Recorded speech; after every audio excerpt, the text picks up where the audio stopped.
Hi friends, আমি আবার নতুন জীবন পেলাম আমার কাজের এখানে মগরা। এই যে মগরা দেখছেন, মগরায় আমি এসেছি আবার আমার কাজে। কালকে বিশ্বকর্মা পুজো, একটা নতুন জীবন পেলাম আমি খুব শিগগিরই ডিসেম্বরের মাঝেই 1 মাসের মধ্যে আমি জয়েন করছি। আজকে আমার অফিসে সব কাগজপত্র সব জমা পড়ে যাবে।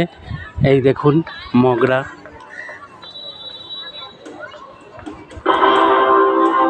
এটা হচ্ছে মগরা কেবিন রুম, আর এটা হচ্ছে আমাদের ছাদ। আমরা এই ছাদের মধ্যে এই যে মগরা স্টেশন, এটা আমাদের গ্যাংহাট। আজকে সমস্ত সব কিছু রং টং হচ্ছে, সেটাও দেখাবো। আমি নতুন একটা জীবন পেলাম, আমি চাকরি লাইফে আবার ফিরে পেলাম। আমি চাকরি চলি আবার পরবর্তী এপিসোড নিয়ে আপনাদের সঙ্গে তুলে ধরবো, দেখা করব।